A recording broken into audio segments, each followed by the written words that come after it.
Hey guys, we'll get right into lesson 3 here. Again, copy this thing over in case you're confused by the GitHub. And we now have a lesson 3 folder, which I have also replaced here because I dreamed that in between these that I would forget to change lesson 2 and wonder why nothing's changing, and we're in lesson 3 now. Okay, so before we get into Flexbox, which I said I was going to do, I do want to talk about the best, or at least a better way to, not the best, but a better way to include our CSS. So we've done the inline, we saw that before, we did it kind of in the same file, which is fine for some cases, but if we want this to be reusable, this is really a no-go because we'd have to have the same code in every HTML file. Let's break this up one more time. So if you remember in the first one, we uncommented this. We commented it. I'm going to uncomment it now. And what this is saying is, hey, load this thing called style.css in the same folder. So let's make a new file here called style.css. And what I'm going to do is remove all of this stuff. So I'm going to take this and just Command X, get on my clipboard. I'm going to delete the style tag. I'm going to save. And just to show you, like, we are now back to like the plain, how the browser interprets, the default styling. And we're going to paste this in here. So it's the same as putting in style tags, but in your style.css, we do not actually write any HTML. We don't wrap it in this. It's just straight up start at the style. And now we will refresh again, and we're going to have that stuff. So this is kind of nice because now from a developer experience point of view, we can have our HTML here and we can be writing our CSS here, a lot easier than scrolling through the page, and kind of separates our concerns. So, okay, this is all cool. I'm going to get rid of everything though. And in fact, we'll keep welcome my website because I feel like that's like, an important part of our website. But what we're going to do is have sort of like a div here. I'm just going to call it container. So I'm giving a class of container. And then within here, let's have a div. We'll give this a class of box. And let's actually have a few boxes. There we go. So if we go back and refresh this, we have our empty site. Cool. And this stuff is here. We can't see it, but if we open our inspector and go here, we'll see there's a div called container in these boxes, but they're taking up 0 space, right? They're taking up the full width that they can. 752 is what apparently they have access to on my screen, but you don't have any height, so you can't see them. So let's fix some things. First of all, I'm going to get my container one ready. We're not going to do anything with it yet, but let's actually style all of our boxes. So let's just give them a width of 64 pixels and a height of 64 pixels and a background color of red. We love red.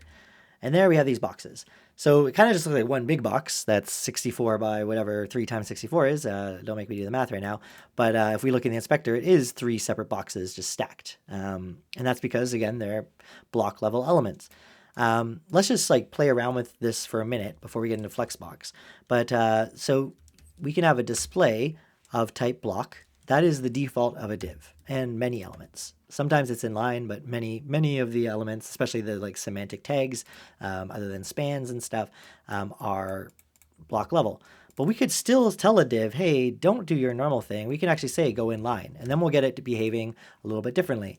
Now, because it's inline, we actually need to have content within it for it to take up the space. You can't just give it a height, but there is something called inline block, which works kind of like a combination of the two. You can still style its height and stuff like that, but it will still try and fill that space. So if we refresh, we'll actually see them there. And there's a little bit of space between them. And that's just because I believe we automatically have margin, I think, on these things. Something is doing that.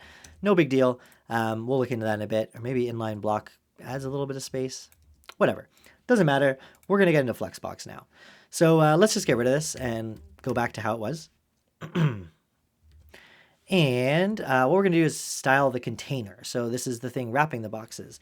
And another type of display, as opposed to block and inline, is something called flex. All right, so let's refresh. And now we're going to see they're actually in a row. Cool. And that's because flex by default, although in Flutter, this would be like behaving like a Flutter row, right? Your things are going in a row. But we can do fun things like justify content, I think is the right one in this case, and we can do space between. And we'll actually get them sort of space between. And if I, resize my browser, look, they're coming together because they're just like taking up whatever they can. There's also space evenly. These will all sound familiar to you, making a row in, in Flutter. Cool.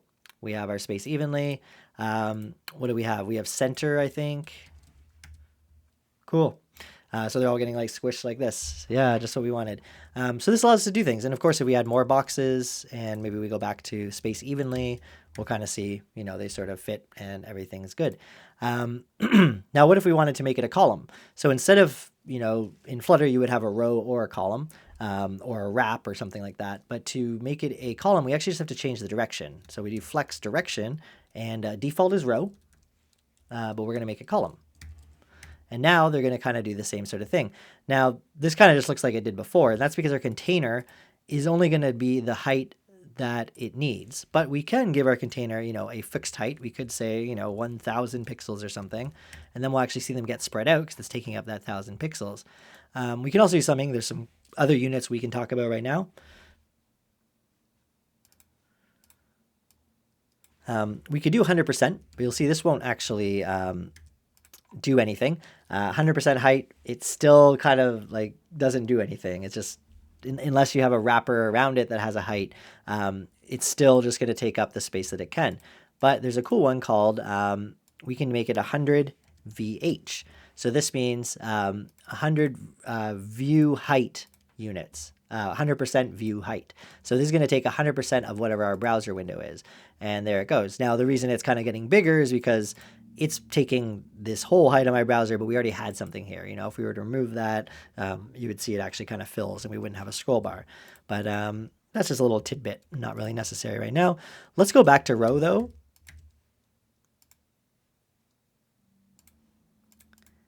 And what I'm going to do is make these actually bigger, just so we don't have to add a million more boxes. I want to demonstrate something else here. Let's go back to Chrome and refresh. Okay, so you'll see, if I make it smaller, eventually they just kind of like start overlapping and squishing, or that's what it appears to be doing.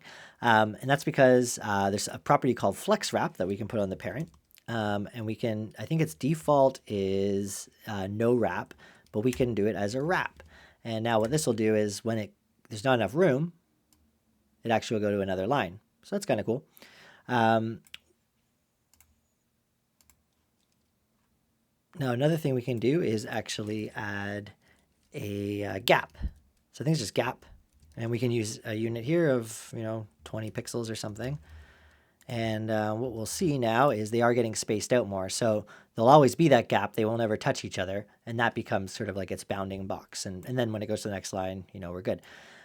Cool. So let's look at a little more practical of an example here. So we're going to have our container, and I'm going to make something called left nav, and or let's just call it left and right, whatever, left and right.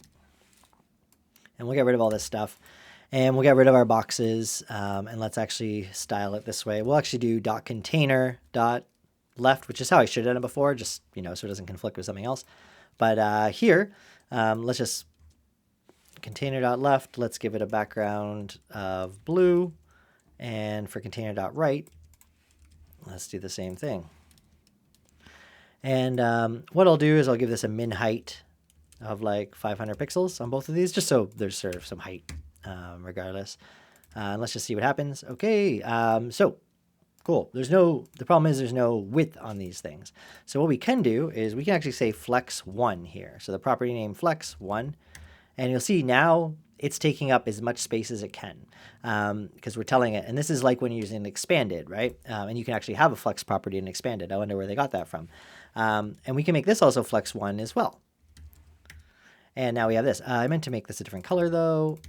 There we go. So now we have sort of our things like this. And of course we could do flex2 on this one, kind of being like, hey, fill up as much as you can. Or if this was like a side nav, maybe this one, we just want to have a fixed width of like 100 pixels. And then here do flex1.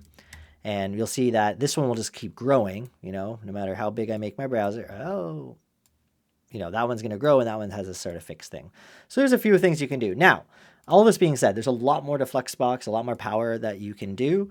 And I definitely recommend this article here that I have pulled up, CSS Flexbox Layout Guide.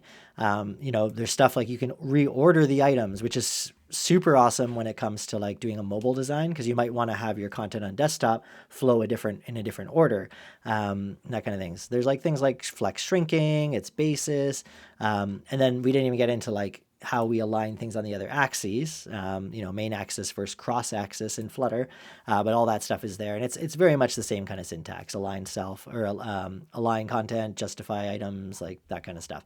Again, in this series, trying to kind of like, as much as I'm trying to be detailed, I also don't want to like nitpick every little detail, because this series will be way too long. I really want to just give you sort of that like starting, energy and whatnot to get going. So definitely check out that article. And something else that's important, I think that's great about Flexbox is the CSS libraries we'll be using later, such as Tailwind for sure. Probably that'll be the only one we use, because it's the best one. They have full like Flexbox support, and you're not even necessarily writing this kind of stuff in CSS. And we'll get to Tailwind in a little bit, and it's really cool how it all works and compiles and everything. But it feels a little closer to Flutter, I'd say, because you're not making a separate file with your CSS a lot of the time. You're actually just including it as like properties and stuff like that of your widgets or your elements.